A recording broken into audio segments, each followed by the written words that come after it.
साहित्य की बात कर रहे थे हम लोग, और साहित्य में आप लोगों को पता है हमने अभी तक कुछ साहित्यकार पढ़ लिए। कौन कौन से साहित्यकार पढ़े, अगर एक बार मुझे आप नाम बता दें तो थोड़ा सा हम आगे चलते हैं। सबसे पहले हमने जो साहित्यकार पढ़े उनका नाम क्या है, लक्ष्मी कुमारी चुंडावत। अब बताओ उसके बाद कौन से पढ़े, विजयदान देथा। विजयदान देथा के बाद कौन है, कन्हैयालाल सेठिया। कन्हैयालाल सेठिया जी के बाद कौन पढ़े, पृथ्वीराज राठौड़। पृथ्वीराज राठौड़ के बाद कौन से हैं, दुर्साढ़ा। कौन से बताओ, देखिए दुर्साढ़ा। अब बताओ दुर्साढ़ा के बाद कौन से हैं, मोहनोत नैणसी। मोहनोत नैणसी के बाद कौन से पढ़े, श्रीलाल नथमल जोशी। श्रीलाल नथमल जोशी। और श्रीलाल नथमल जोशी के बाद कौन से, सूर्यमल मिश्रण। अब बताओ सूर्यमल मिश्रण के बाद कौन से पढ़े, कौन से पढ़े, बांकीदास। और बांकीदास के बाद, अच्छा इतना ही पढ़े क्या अभी, ठीक है। तो आज हम काफी सारी चर्चाएं आगे करेंगे। सबसे पहले इधर देखो, अभी तक हमने कौन कौन से साहित्यकार पढ़े, एक बार वापस नाम बताओ। सबसे पहले जो साहित्यकार है उनका नाम क्या है, लक्ष्मी कुमारी चोंडावत। फिर कौन है, विजयदान देथा। फिर कौन है, कन्हैयालाल सेठिया। फिर कौन है, पृथ्वीराज राठौड़। फिर कौन है, दुर्साढ़ा। फिर कौन है, नैणसी मोणसोर। नैणसी के बाद कौन है, श्रीलाल नथमल जोशी। और उसके बाद कौन है, सूर्यमल मिश्रण। और फिर कौन है, बांकीदा। ये हमने पढ़े। मेरे हिसाब से कल हमने राठौड़ से आगे कार्यक्रम शुरू किया होगा, ठीक है। हमने पृथ्वीराज राठौड़ की रचनाएं पढ़ ली सारी, वेली किशन रुक्मणी री, गंगा लेरी, दशरथ बरऊ, दसम भागवत रा दूहा, ठाकुर जी रा दूहा, गंगा जी रा दूहा, और कल्ला राय मल्होत्री कुंडलियां। और दुर्साढ़ा की रचनाएं मैंने आपको पढ़ा दी, कीर्तार बावनी, विरुद्ध छतरी, भूचर, झूलना, अमर सिंह। और एक मैंने पढ़ा दिया वीरमदेव सोलंकी रा दूहा। और नैणसी में तो आपको पता है, नैणसी ख्यात और मारवाड़ रा परगनारी विग।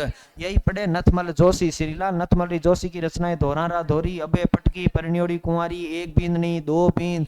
और उसके बाद कनीर और गुलाब, मेहंदी, आपना बापूजी, सूरज बापरा, बेटी जवाई, शरणागत, भाड़ेती और सबड़का। ये हमने चर्चा कर ली, ठीक है। आगे चले। और सूर्यमल मिश्रण आप सब जानते हैं, वंश भास्कर, वीर सतसई, राम रंजाड़, धातु रूपावली, बलवंत विलास, सती रासो और छंद मयूख, हमने ये रचनाएं पढ़ी। और लास्ट में मैंने बांकीदास पढ़ा दिया। कुछ ही नहीं है, बांकीदास री ख्यात, दातार बावनी, उसके बाद मान जैसो मंडन, नीति मंजीरी,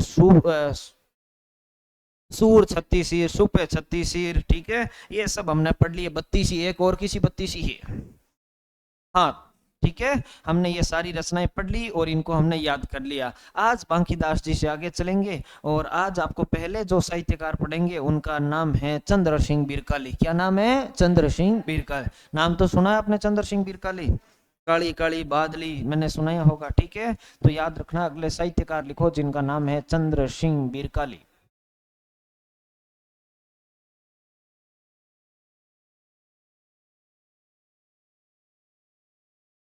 चंद्र सिंह बिरकाली में सबसे पहले लिखो जन्म। चंद्र सिंह बिरकाली का जन्म हुआ नौहर। अब बताओ नौहर कौन से जिले में है, हनुमानगढ़। फिर आपको क्या याद रखनी है, रचनाएं कुछ ही नहीं है, एक ऋतु है जिसका नाम है वसंत।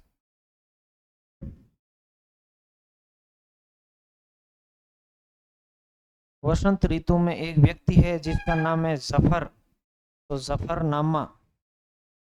चले ही जा रहा है, चले ही जा रहा है, और चल रही है लू। क्या चल रही है बताओ, देखे लू।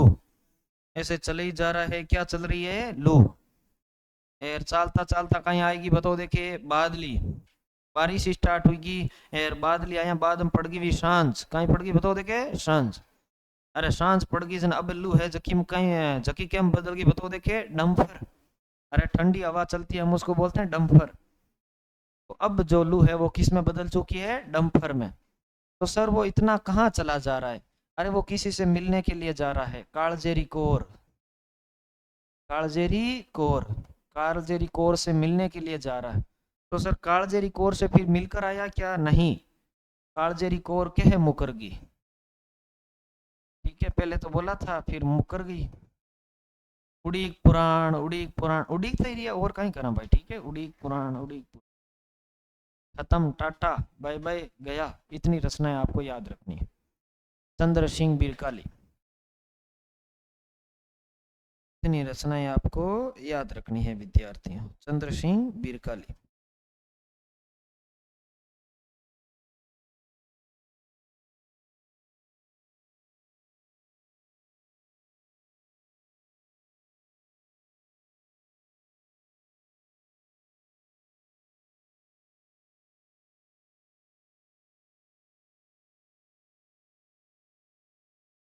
चंद्र सिंह बिरकाली में इतनी रचनाएं आपको याद रखनी है।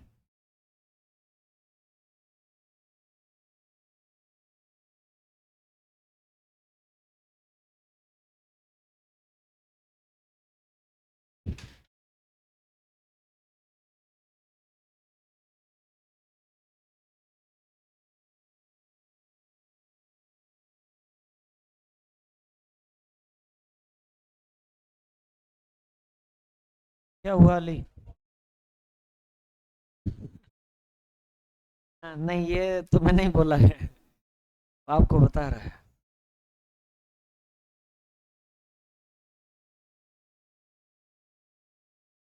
अली जैसे ही बाहर से आया, उसको बीच में रोका, क्या टीना एक बात बताऊं? अली ने बोला हाँ, के बकेर मुकर गई।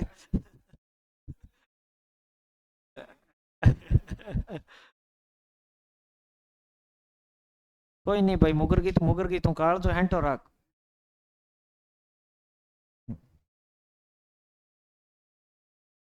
बालिकाएं ऐसी होती है, भरोसा नहीं करना चाहिए।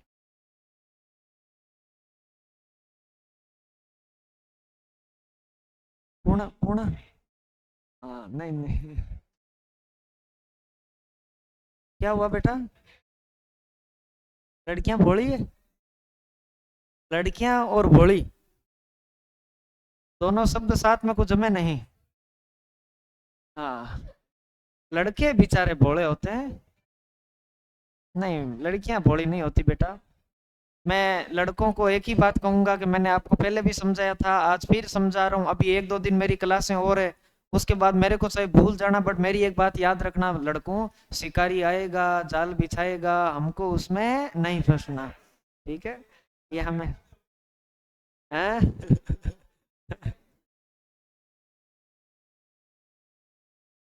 ऑफिस में जार का ही शिकायत करो।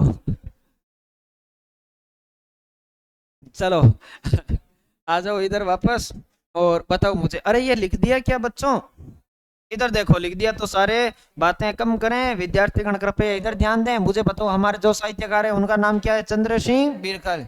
बताओ, चंद्र सिंह बिरकाली का जन्म कहाँ पर हुआ? नौहर हनुमान। रचनाएं बोलो, पहली रचना कौन सी है? वसंत। फिर कौन सी है? जफरनामा। फिर कौन सी है? लू। फिर कौन सी है? बादली। फिर कौन सी है? शान। फिर कौन सा है? डंप। फिर कौन सा है? कालजेरी कोर। फिर कौन सी है? के मुकरगी। फिर कौन सी है? उड़ीद पुराण। याद रखना, एकदम इजी है, कुछ नहीं। देखो ठीक है, वसंत ऋतु में जफर चल रहा था, और किस में चल रहा था? लू में। चलते चलते क्या आ गई? बादली।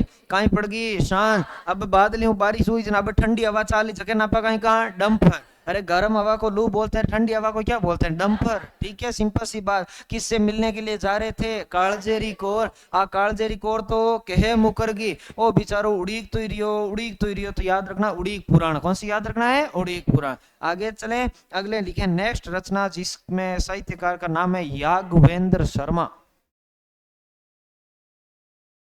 याग्वेंद्र शर्मा।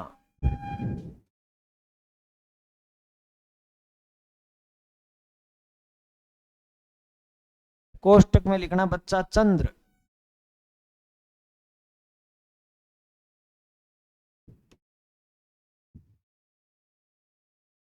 याग्वेंद्र शर्मा। कोष्टक में क्या लिखना विद्यार्थियों? चंद्र। ये चंद्र नाम से कविताएं लिखते थे। निवासी लिखो बीकानेर।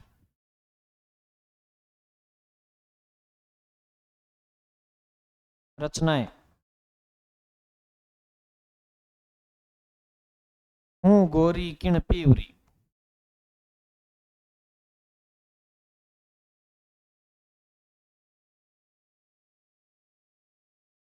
हूँ गोरी किण पीवरी।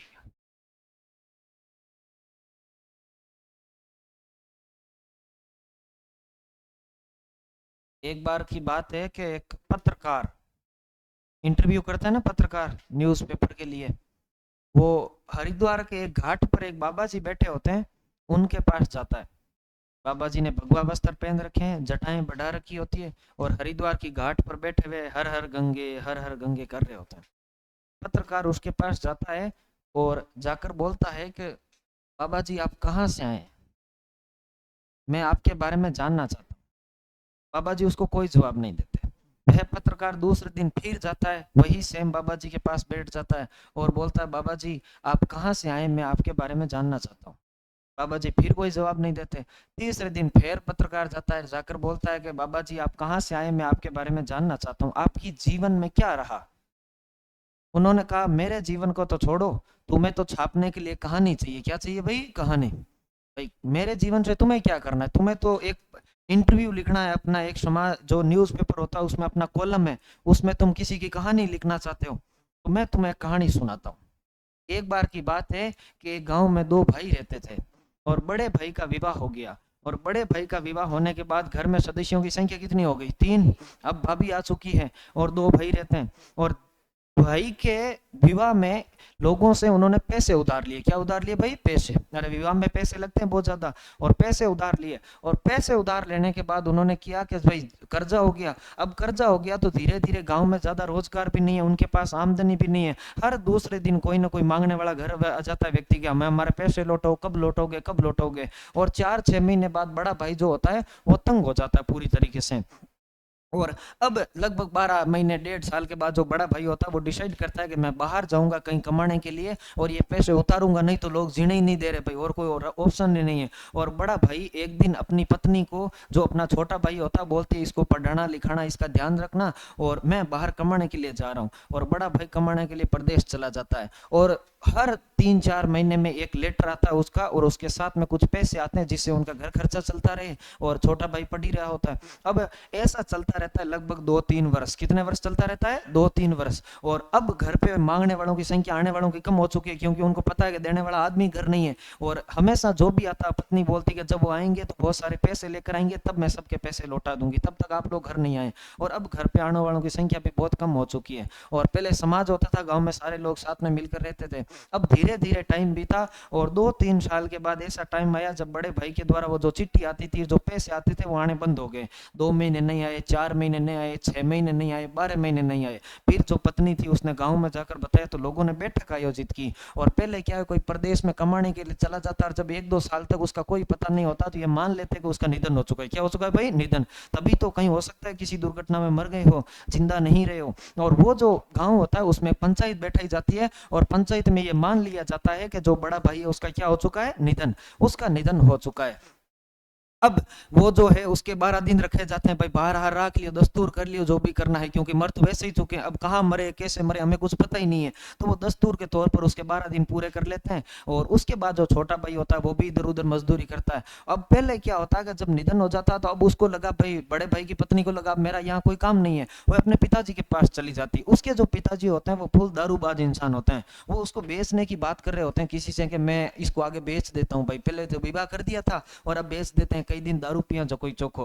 और वो ये बात सुन लेती है, वो जो महिला होती है ये बात सुन लेती है कि मेरे को बेचने की बात कर रहे हैं। वो वापस वहां अपने पिताजी के घर से भाग जाती है और भागकर वापस अपने ससुराल आ जाती है, अपने देवर के पास, क्योंकि देवर तो भी है ससुराल में, पति नहीं है तो क्या हुआ। वो आकर गांव वालों से ये अनुरोध करती है कि मेरे शादी इस देवर से कर दी जाए। पहली बात तो देवर की शादी हो जाएगी, दूसरी बात मेरा भी घर बचा रहेगा, और ये घर है वो आसानी से चलता रहेगा, दोनों का जीवन सेट हो जाएगा, एक घर बसा रहेगा। नहीं तो मेरे को बेच रहे, मेरे पास और कोई काम है नहीं करने के लिए। गांव वाले ये डिसाइड करते हैं कि बड़े भाई का वैसे भी निधन हो चुका है, अब जो छोटा भाई है अगर उसकी शादी इस लड़की से, इस महिला से कर दी जाए तो ये घर ठीक ही चल सकता है। और देवर से विवाह कर दिया जाता था पहले जब बड़े भाई का निधन हो जाता है, उस महिला की शादी देवर से कर दी जाती है। अब वो जो महिला होती है और वो जो देवर होता है वो साथ में रहते हैं और बढ़िया तरीके से हंसी खुशी अपना जीवन चलाते हैं। 6-12 महीने के बाद जो बड़ा भाई होता है वो वापस लौट कर आ जाता है और बहुत सारा धन लेकर आता है। बहुत सारा क्या लेकर आता है भाई? धन। बहुत सारा धन लेकर आता है, सबका कर्जा चुका दूंगा, छोटे भाई का विवाह करूंगा, ऐसे बहुत सारे सपने लेकर आता है वो। ठीक है कि भाई घर पे जाऊंगा तो वो सबके, क्योंकि कर्जा तो बाकी पड़ा हुआ है, सबके कर्जे चुका दूंगा, छोटे भाई का विवाह करूंगा, ये करूंगा वो करूंगा, बहुत सारे सपने लेकर वो घर आता है।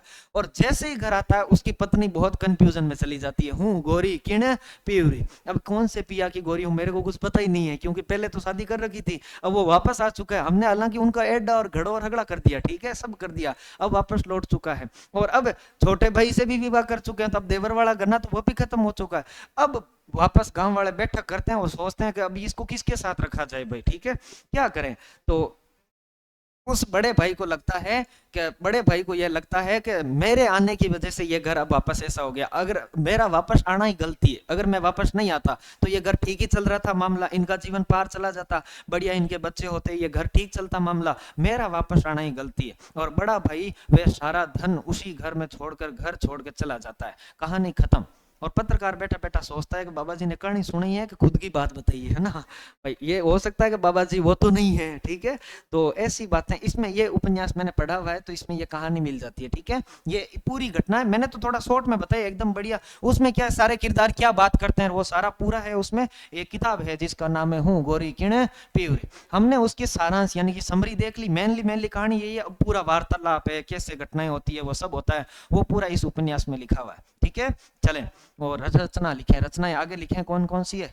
एक अब याद करने का फॉर्मूला मैं बता रहा हूं कि एक लड़की है, उसने पूछा हूँ गोरी किण पियवरी, कहीं पूछो बताओ देखे, हूँ गोरी किण पियवरी मतलब मेरे पिया कहाँ है, मेरे पति कहाँ चले गए, ठीक है। इतने में एक व्यक्ति आया, 1000 घोड़ों का सवार, कौन आया बताओ देखे, 1000 घोड़ों का सवार। तो लिखो 1000 घोड़ों का सवार।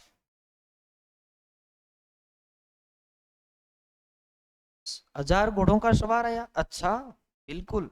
साथ में लाया मेहंदी के फूल, क्या लाया बताओ देखे, मेहंदी के फूल। डायरेक्ट उसके घर पे आया, तो तासरो घर, उस घर का नाम क्या है बताओ देखे, तासरो घर।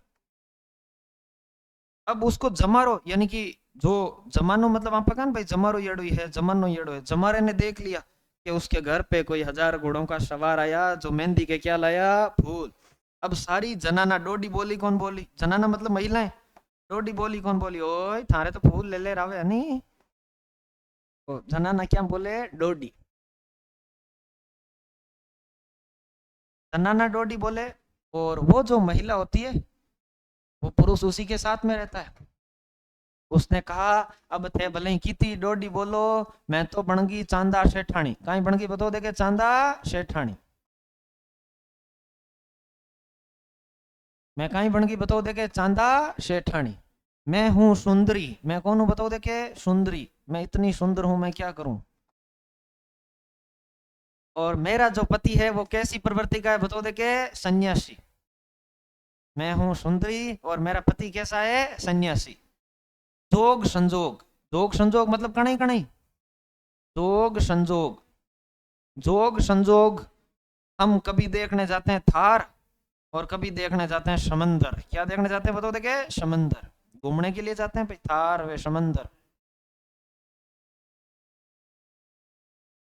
जोग संजोग क्या देखने जाते हैं, थार समंदर। और ये है तेरा मेरा सच, क्या है बताओ देखे, तेरा मेरा सच। खून का टिक्का, खून का टिक्का। और एक रचना और है, एक और मुख्यमंत्री। बराबर।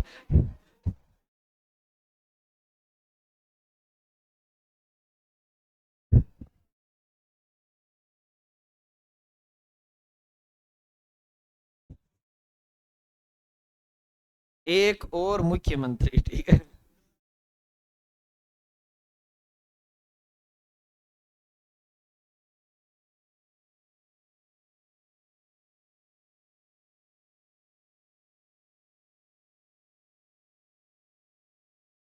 पड़को पड़ जा मुड़ माड़ा के।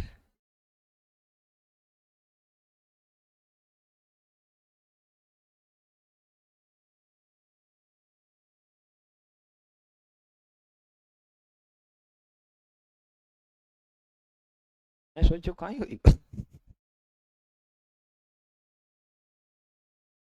पर ये तो है कि भाई छींक लिया बाद में, यहाँ तो है कि यस इंटरेस्ट आएगा, कहीं यो,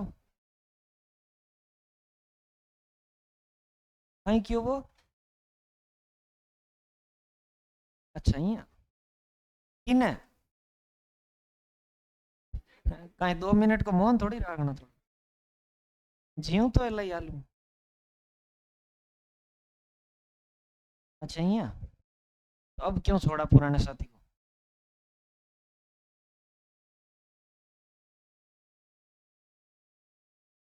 तो अब थे पढ़ाई करो।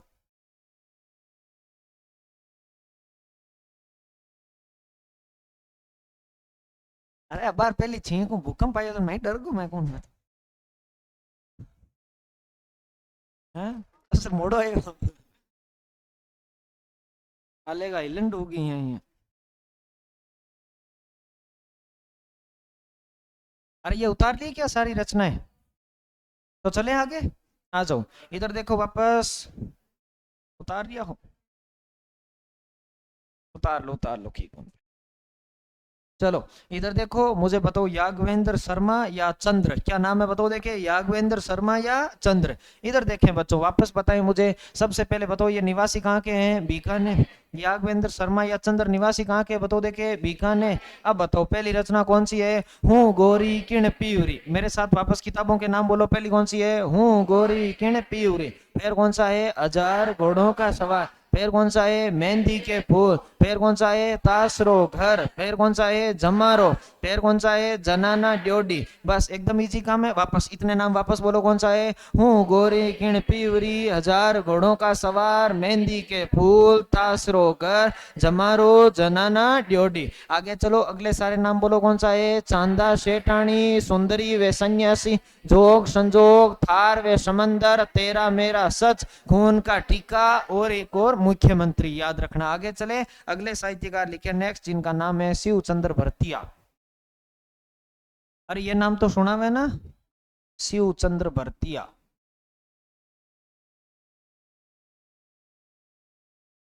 साहित्यकार का नाम है शिव चंद्र भरतिया शिव चंद्र भरतिया में लिखो बच्चा सबसे पहले निवासी डीडवाना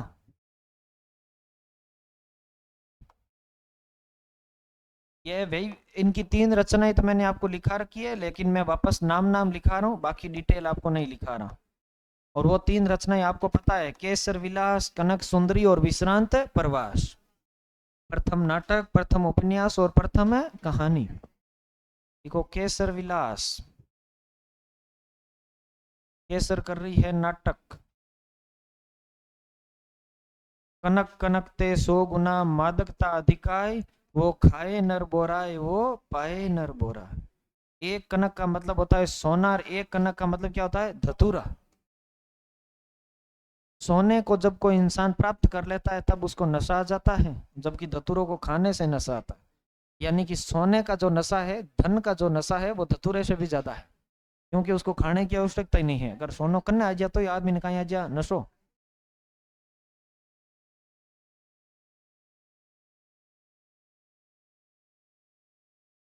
बालिकाओं ये बच्चा क्या बोल रहा है कि छोरियां तो पूरे दिन नशे में ही रहे छोरा घनी ठा है नहीं रहो तो थे नशे में हो मन ठा है तो भाई क्या थे सोनाले नशे में रहो पर मने लागे सोनाले के साथ साथ भांगड़ नशे में भेड़ी बढ़ रहे हो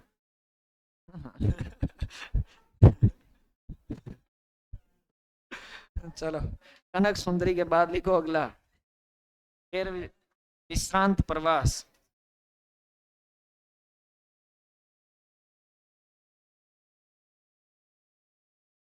और लिखो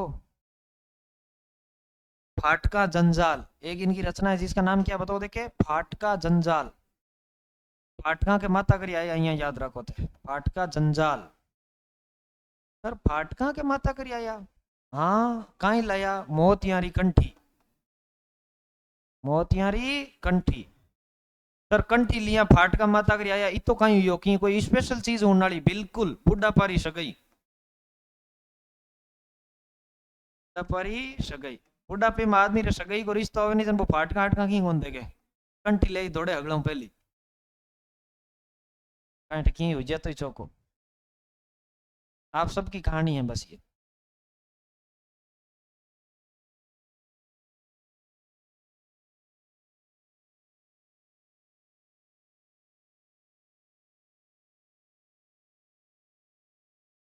अब यार था के बुढ़ापे में मान लो कि भाई कोई सगाई को रिश्ता हो जन कंठी ले ही दे जाओ फाटका माथा करी क्या किए वही जे चौको भाई सही बोल रहा हूँ या गलत बोल रहा हूँ सही तो अली एक्सेप्ट कर लिया कि बिल्कुल सर भाई नौकरी लागी जाना नौकरी लग गया बाद में कहीं टेंशन को नहीं भाई, नौकरी लागी तो ये 2 और 4 तो कौन लाई चला। चलो तो एक ही पकड़ ले। चलो।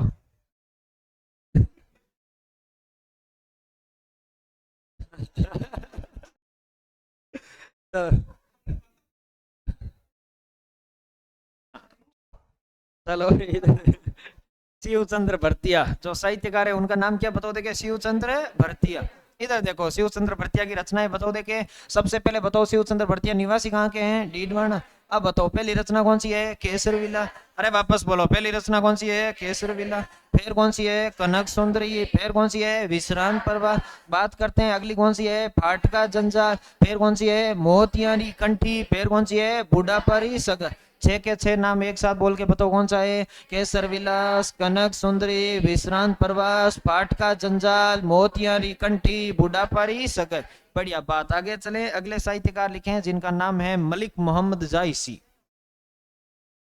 मलिक मोहम्मद जायसी।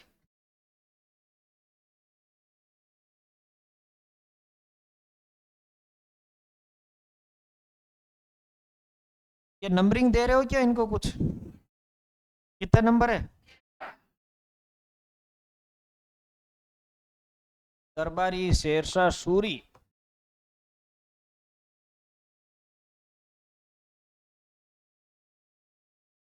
रचना, मेनली तो इनकी एक ही रचना है जिसका नाम है पद्मावत। क्या नाम है बताओ देखे, पद्मावत। अब इस पद्मावत के नीचे अंडरलाइन करके आपको 2 बातें लिखनी है, ठीक है। रचना है पद्मावत और पद्मावत के नीचे 2 बातें लिखनी है।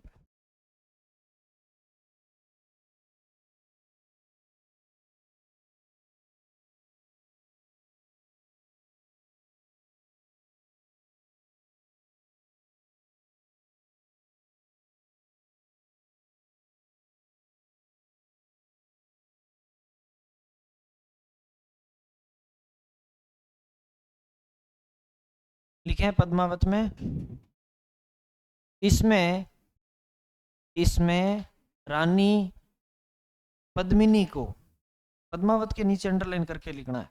इसमें रानी पद्मिनी को, इसमें रानी पद्मिनी को सिंहली द्वीप के राजा, इसमें रानी पद्मिनी को सिंहली द्वीप के राजा, इसमें रानी पद्मिनी को सिंहली द्वीप के राजा गंधर्व सेन की पुत्री बताया गया है। सिंहली द्वीप के राजा गंधर्व सेन, सिंहली द्वीप के राजा गंधर्व सेन की पुत्री बताया गया है। सिंहली द्वीप के राजा गंधर्व सेन की पुत्री बताया गया है। सिंहली द्वीप के राजा गंधर्व सेन की क्या बताया गया बताओ देखे, पुत्री। एक बात और लिखो,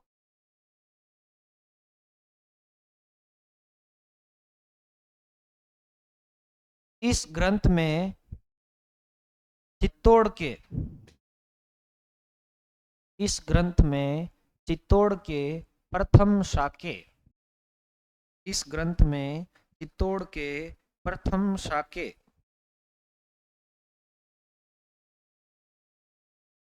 1303,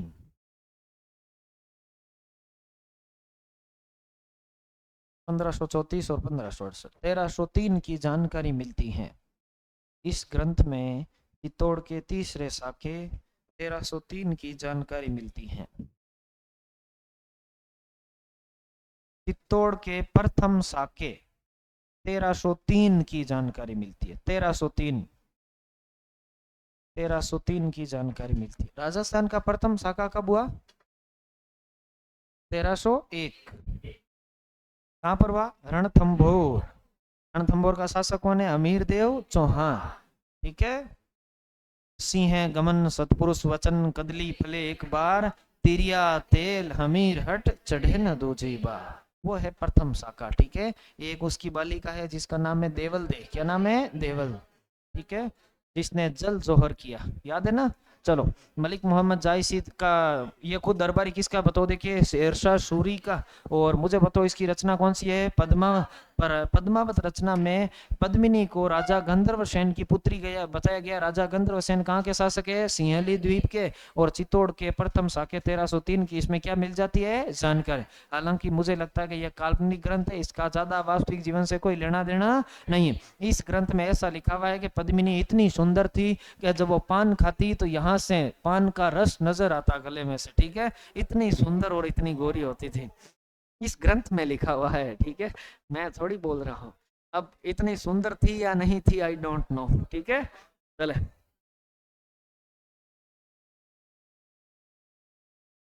क्या हुआ भाई?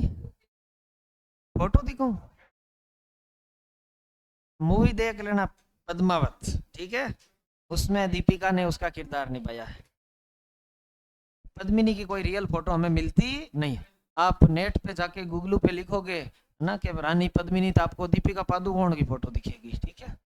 चले, आ जाए अगले साहित्यकार लिखे नेक्स्ट, जिनका नाम है बिट्टू सूजा।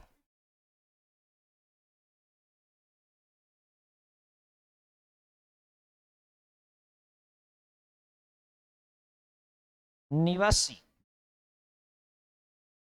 बीकानेर,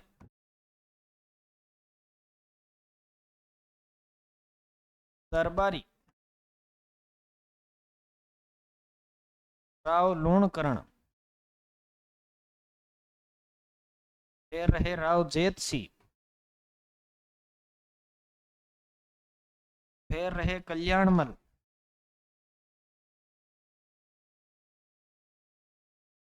रचना राव जेत सिरो छंद,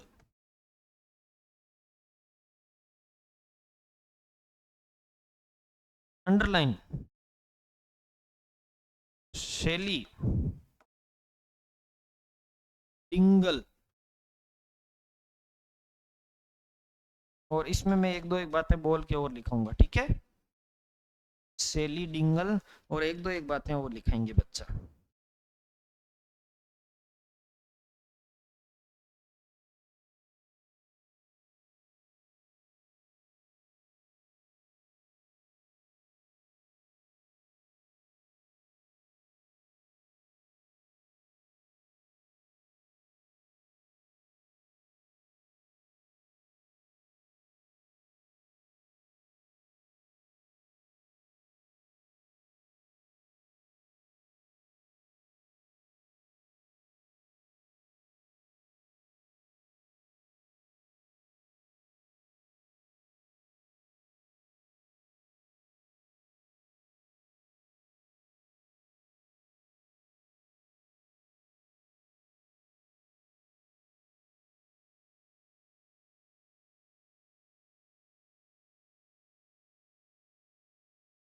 लिखो, राव जेत सिरो छंद में एक बात लिखो, इस ग्रंथ में, इस ग्रंथ में पाहेबा साहेबा युद्ध, इस ग्रंथ में पाहेबा साहेबा, इस ग्रंथ में पाहेबा साहेबा युद्ध, कोष्टक में लिखना। फिर पाहेबा साहेबा का युद्ध कब हुआ बताओ? नाम ही पहली बार सुनियो? हाँ,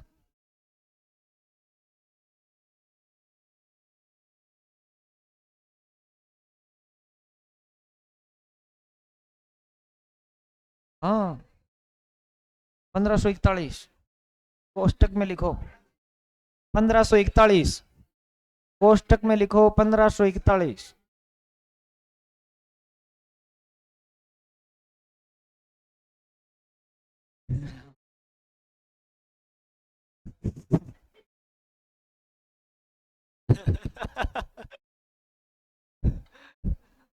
तो पाहेबा साहेबा युद्ध कोष्टक में लिखना 1541 फड़ोदी, 1541 फड़ोदी। पाहेबा साहेबा युद्ध, इस ग्रंथ में पाहेबा साहेबा युद्ध कोष्टक में लिखना 1541 फड़ोदी, comma Maldev versus Rao Jaitsi, Maldev versus Rao Jaitsi, ये भी कोष्टक में लिखना है, मालदेव वर्सेज राव जेतसी। कोष्टक बंद की जानकारी मिलती है, की जानकारी मिलती है। पाहेबा साहेबा युद्ध की जानकारी मिलती है, समझ गए। पाहेबा साहेबा का युद्ध कब हुआ? 1541। कहां पर हुआ? फड़ौदी। किस किस के मध्य हुआ? मालदेव और राव जेत सिंह। ये ऐसा युद्ध है, मुझे नहीं पता आप लोगों ने कैसे सुना नहीं, बट 1541 का जो युद्ध है, यह एक युद्ध की नींव है जिसका नाम है गिरी सुमेल। क्या नाम है? गिरी सुमेल। क्योंकि इस युद्ध में राव जेत सिंह को मार देते हैं, मालदेव राव जेत सिंह को मार देगा, और जेत सिंह का बेटा कौन होगा? कल्याणमल। कल्याणमल चला जाएगा शेरशाह सूरी के पास और जाकर रोज उनको भड़काएगा कि शेरशाह देख, मेरे पिताजी को तो मार दिया मालदेव ने, वापस बदला लेना है। क्या लेना है? बदला। मैं तुम्हारे साथ हूँ। और फिर एक दिन ये मना मनु के लेकर आता है शेरशाह सूरी को, और फिर एक जेतारण में युद्ध होता है जिसका नाम है गिरी सुमेर 1544। ठीक है, जिसमें शेरशाह सूरी नमाज पढ़ता है। क्या पढ़ता भाई? नमाज। ऐसा युद्ध जिसमें शेरशाह सूरी नमाज पढ़ने के लिए बैठ जाता है। दो सेनापति होते हैं मालदेव के, जिनका नाम है जेता और कुंपा। मालदेव खुद युद्ध में भाग नहीं लेता, उसके साथ धोखा हो जाता है, वो चला जाता है यहाँ से। जेता और कुंपा 8000 सैनिकों के साथ लड़ते हैं। कितने हजार सैनिकों के साथ? 8000। जेता और कुंपा के पास 8000 सैनिक होते हैं, और मालदेव के पास लगभग 60,000 की सेना होती है। कितनी सेना होती है? 60,000। और वो जो 8000 होते हैं वो 24,000 लोगों को मारते हैं। कितने लोगों को मारते हैं? 24,000। और इसीलिए शेरशाह सूरी वहां नमाज पढ़ने के लिए बैठ जाता है, और युद्ध की समाप्ति के बाद एक कथन बोलता है, मैं मुट्ठी भर बाजरे के लिए पूरे हिंदुस्तान की बादशाह खो देता। मैं बोल रहा हूं उस युद्ध में शेरशाह सूरी की पराजय हो जाती अगर एक व्यक्ति बीच में नहीं आता जिसका नाम है जलाल खां जलवानी। क्या नाम है? जलाल खां जलवान। ठीक है, वो बीच में अलग सेना की एक टुकड़ी लेकर आ जाता है जो बिना थके हुए लोग होते हैं, और इसीलिए यहाँ पर इनको मार देते हैं। इतना भयंकर प्रदर्शन करते हैं जेता और कुंपा। 8000 लोग अगर 24,000 लोगों को मार रहे हैं, इसका मतलब प्रत्येक व्यक्ति कितने लोगों को मार रहा है? 3। ठीक है, 3 8 3 24 हुए को नहीं हुए, हर व्यक्ति ने 3 लोगों की हत्या की। तो फिर सोचो भाई, बढ़िया ही प्रदर्शन किया होगा, इससे बड़ा प्रदर्शन तो क्या ही होगा। ठीक है भाई, 8000 को मार देते हैं, या सामने वालों की संख्या जब ज्यादा होगी तो कॉमन सेंस की बात है, वो भारी पड़ेंगे, तो 8000 सामने वाले 4 को ही मार पाते थे मोस्टली। ठीक है, क्योंकि उधर से डबल डबल आदमी आ रहे हैं युद्ध करने के लिए, लेकिन फिर भी ये 24,000 लोगों को मारते हैं। इतना भयंकर युद्ध लड़ते हैं। और इस युद्ध के बाद एक व्यक्ति होता है जिसका नाम होता है, आपके अगला शासक बनता है अकबर। कौन बनता है? अकबर। और अकबर इनकी वीरता से बहुत प्रभावित होता है। और फिर 1592 में एक व्यक्ति बीकानेर का शासक बनता है रायमल। वह जयमल राठौड़ और पत्ता सिसोदिया की मूर्तियां लगवाता है वहां, और ये जेता और कुंपा की मूर्तियां भी होती है वहां पर बाद में। ठीक है, हालांकि अभी केवल जयमल राठौड़ और पत्ता सिसोदिया की मूर्तियां हैं, बाकी की नहीं। आगरा किले के बाद भी आपको पता है जयमल राठौड़ और पत्ता सिसोदिया, वो चित्तौड़ के तीसरे साके में शहीद होने वाले। ठीक है, चलो इधर आ जाओ, एक बात इसमें और लिखो। इस ग्रंथ में पिट्ठू सूजा ने इस ग्रंथ में पिट्ठू सूजा ने राव लूणकरण को इस ग्रंथ में पिट्ठू सूजा ने राव लूणकरण को कलयुग का कर्ण कहा। इस ग्रंथ में पिट्ठू सूजा ने राव लूणकरण को पिट्ठू सूजा ने राव लूणकरण को कलयुग का कर्ण कहा। कलयुग का कर्ण कहा। सारा जीवन शापित शापित, हर रिश्ता बेनाम कहो, मुझको ही छलने के खातिर मुरली वाले श्याम कहो। किसे लिखूं मैं प्रेम की पाती, कैसे कैसे इंसान हुए, रणभूमि में छल करते हो तुम कैसे भगवान हुए। एक नोट करके लिखो, एक नोट करके लिखो।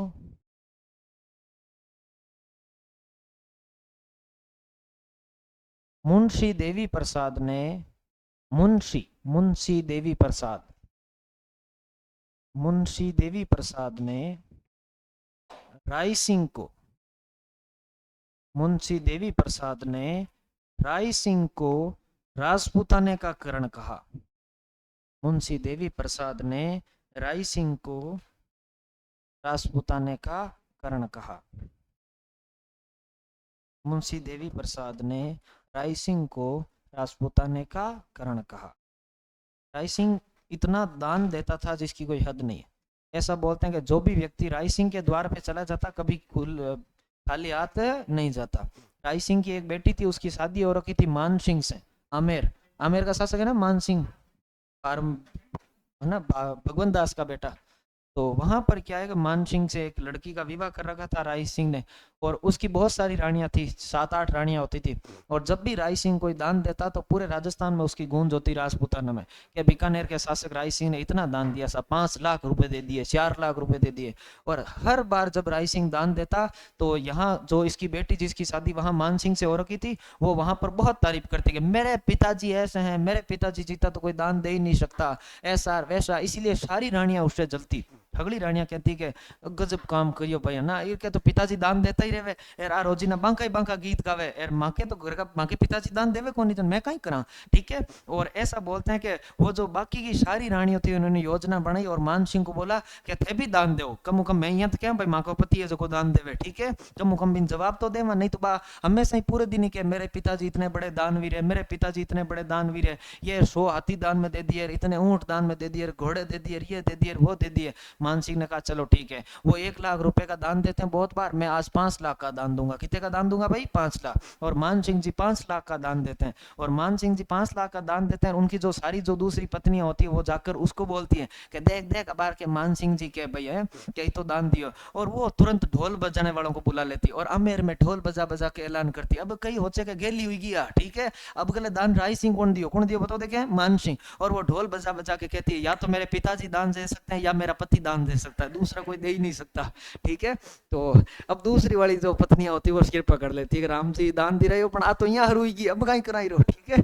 तो ऐसा राय सिंह की पुत्री है वो। ठीक है। चलो इधर आ जाओ वापस। राव जयसिरो चंद शैली कौन सी है बताओ देखे? डिंगल। और हमने आगे लिख दिया कि राव जयसिरे चंद में पाहेबा साहेबा युद्ध की जानकारी मिलती है। और इसमें राव लोणकरण को क्या बोला गया? कलियुग का करण। जबकि मुंशी देवी प्रसाद ने राय सिंह को क्या बोला बताओ देखे? कलियुग का करण बोला। ठीक है, याद रखना। अब राय सिंह राजपूताने का करण, वो आपके कलियुग का करण, याद रखना। ठीक है, आगे चले। और अगले साहित्यकार लिखे नेक्स्ट, जिनका नाम है दयाल दास। क्या नाम है बताओ देखे? दयाल दास।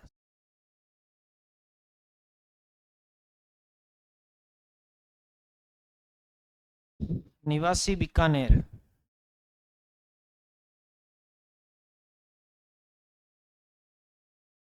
रचनाएं।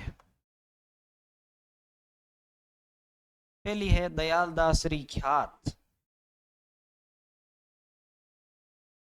इसी को बोलते हैं बीकानेर के राठौड़ों की ख्यात। अरे जोधपुर के राठौड़ों की ख्यात कितने लिखी? बांकीदास ने। यह है बीकानेर के राठौड़ों की ख्यात।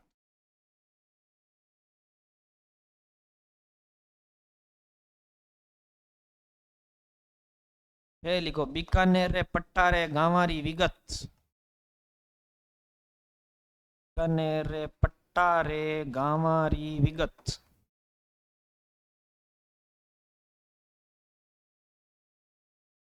देश दर्पण।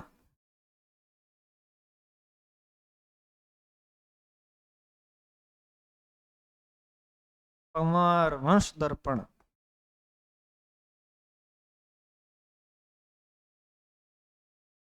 सुजस पावनी।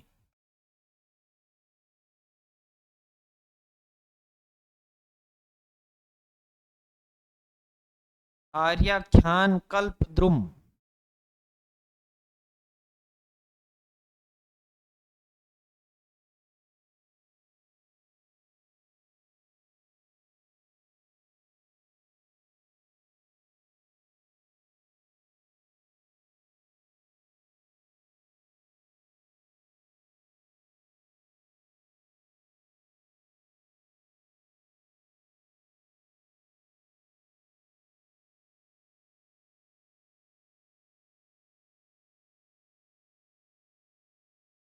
हम्म।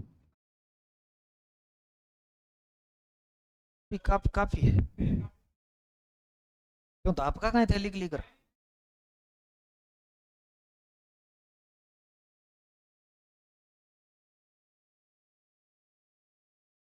नहीं, साहित्य में से तो आ जाते हैं 2 सवाल।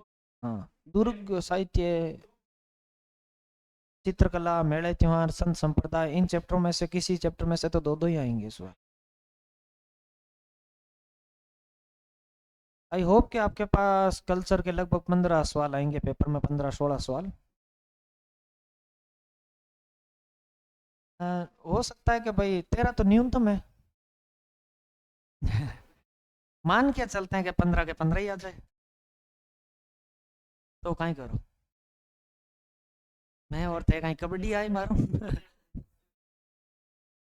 नहीं, सवाल पड़ जाएंगे, उसमें कोई दिक्कत होगी नहीं।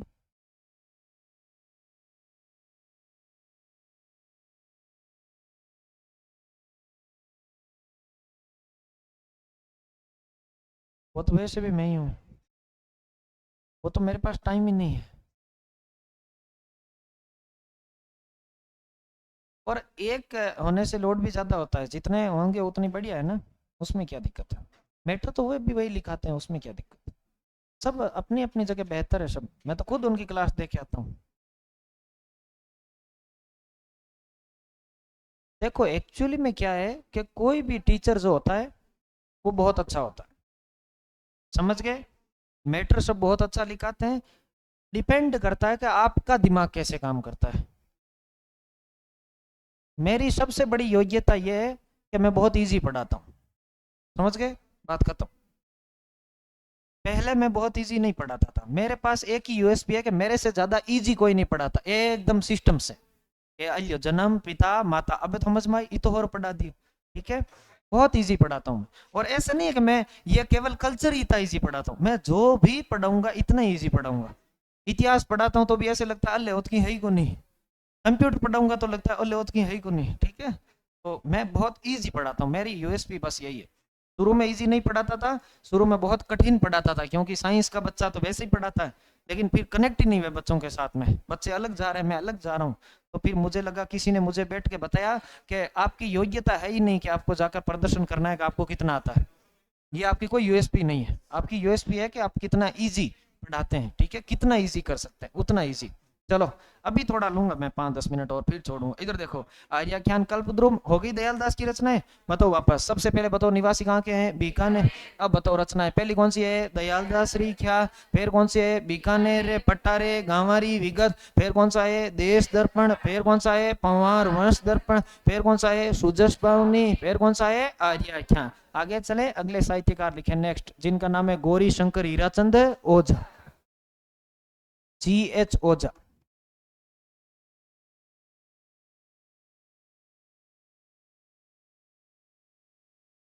दुर्ग का निर्माण। कौन से दुर्ग का निर्माण कर।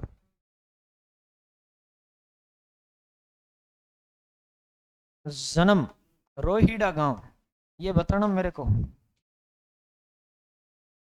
रोहिड़ा गांव सिरोही। नहीं।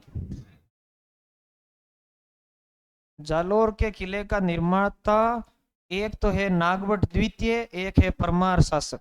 गौरी शंकर हीराचंद ओझा ने कहा इसका निर्माण परमार शासकों ने करवाया, दशरथ शर्मा ने कहा इसका निर्माण नागभट्ट द्वितीय ने करवाया।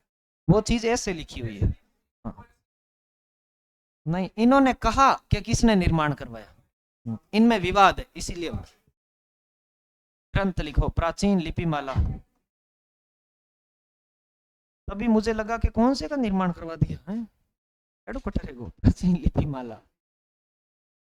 राजपूताना का इतिहास।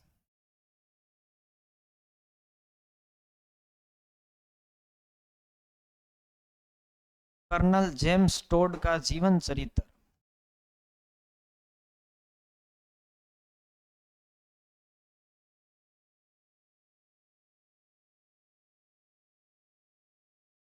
कर्नल जेम्स टोड का जीवन चरित्र।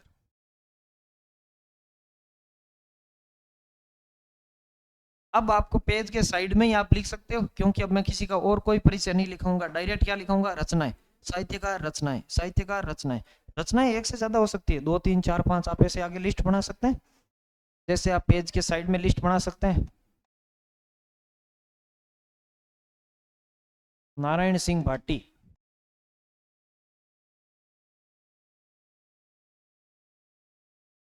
अब नारायण सिंह भाटी की कौन कौन सी रचनाएं होगी मैं आपको लिखाऊंगा, ठीक है। तो ऐसे आप लोग लिख सकते हैं।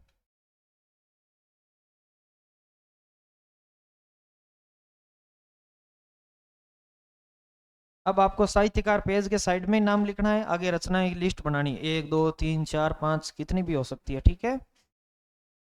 मीरा, ओलियों, परमवीर, दुर्गादास, सांझ। सांझ तो हमने और भी रचना पढ़ी है, आपको पता है, चंद्र सिंह बिरकाली की भी पढ़ी, इनकी भी है। अगली रचना, मिनख ने समझनो दोरो है।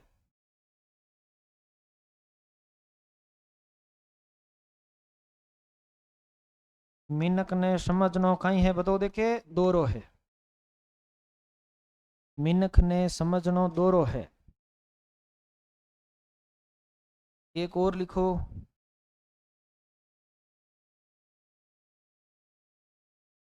परसोरा डिंगोरा डूंगर लग गया।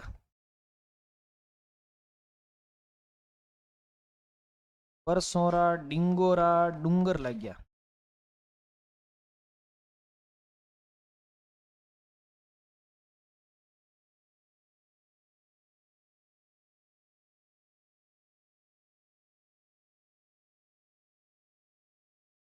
परसोरा डिंगोरा डूंगर लग गया।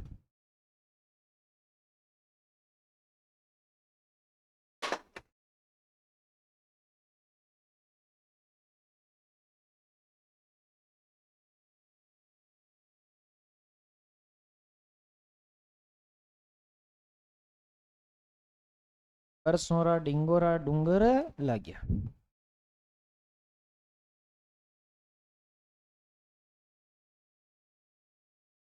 कुछ और रचनाएं लिखाऊंगा अभी, पहले यहां तक उतारो, फिर चलते हैं आगे।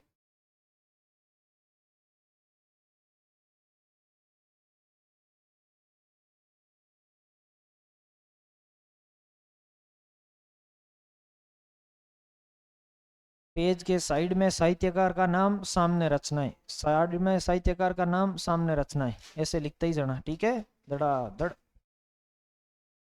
चले, आ जाएं वापस बोर्ड की तरफ, और बताएं मुझे इतनी बातें एक बार। बताओ, हमने जो साहित्यकार पढ़े उनका नाम क्या, बताओ देखिए, गौरी शंकर हीराचंद ओझा।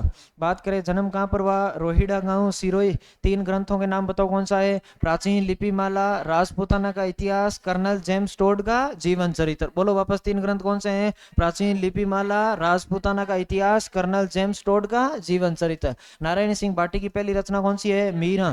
फिर कौन सी है, ओलियो। फिर कौन सी है, परमवीर। फिर कौन सी है, दुर्गादास। फिर कौन सी है, शांत। बोलो पांच नाम एक साथ बोलो, कौन सा है, मीरा, ओलियो, परमवीर, दुर्गादास, सांझ। वापस बोलो क्या नाम है, मीरा, ओलियो, परमवीर, दुर्गादास, सांझ। एक बार वापस बोलो क्या नाम है, मीरा, ओलियो, परमवीर, दुर्गादास, सांझ। अब बताओ अगली रचना कौन सी है, मिनक ने समझनो दोरो है। और कौन सी है, बरसोरा डिंगोरा डूंगर लग गया। कौन सी रचना बताओ देखे, बरसोरा डिंगोरा डूंगर लग गया। आगे चले, अगले लिखे चंद्रधर शर्मा।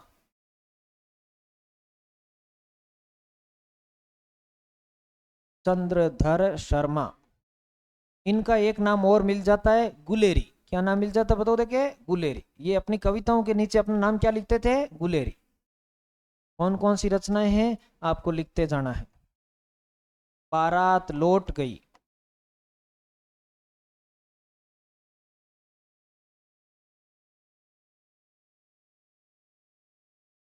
बुद्ध का कांटा।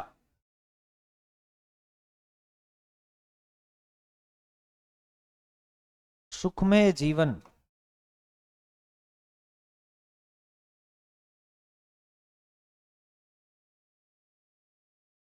बारात लौट गई, बुद्ध का कांटा, सुखमय जीवन, और उसने कहा था। उसने कहा था।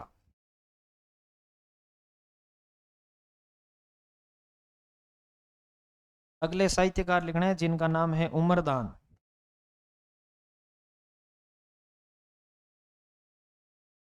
अमलरा ओगण।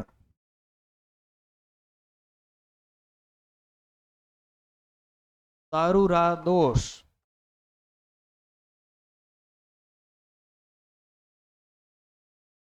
तंबाकूरी ताड़ना।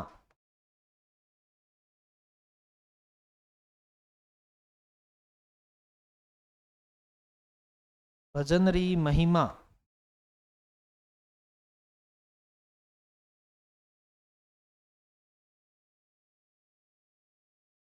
भजनरी महिमा। और एक और है धर्म कसौटी।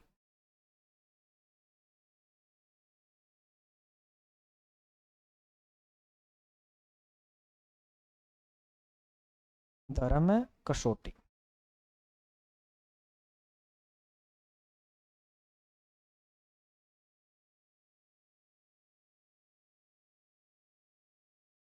मणि मधुकर।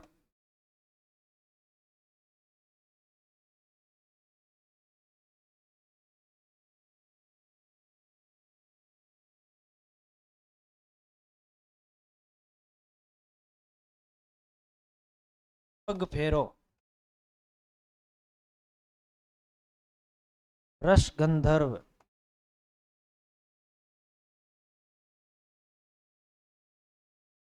हवा में अकेले।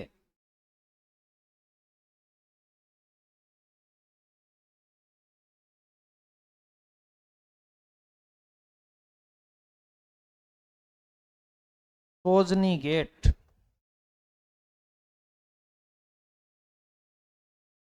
सफेद मेमने।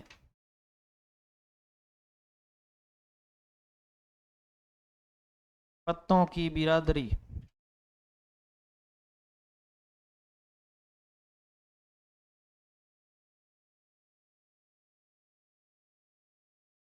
भरत मुनि के बाद।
उतार लिया क्या सबने? चलूं आगे?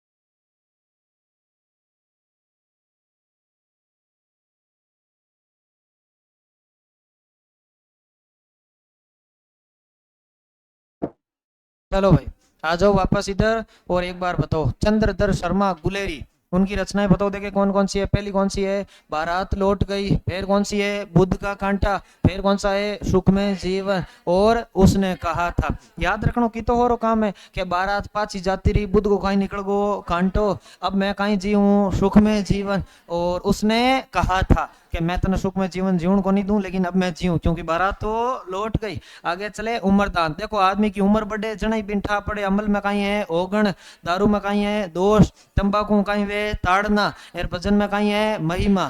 यही हमारा धर्म है, यही हमारा क्या है? धर्म। ये बातें आदमी को तभी समझ में आती है जब उनकी क्या बढ़ती है? उम्र। और मणि मधुकर की रचना कौन सी है बताओ देखे? पग फेरो, रस गंधर्व। बोलो वापस सारे नाम बात साथ में बोलो। पग फेरो, रस गंधर्व, हवा में अकेले, सोजनी गेट, सफेद मेमने, पत्तों की बिरादरी, भरत मुनि के बाद। ये सारी रचनाएं आपको याद रखनी है, ठीक है? आज के लिए इतना ही, बाकी की चर्चा करेंगे कल। राजा को प्रजा से, प्रजा को राजा से, मुक्ति मुक्ति मुक्ति। धन्यवाद। चले व्यती।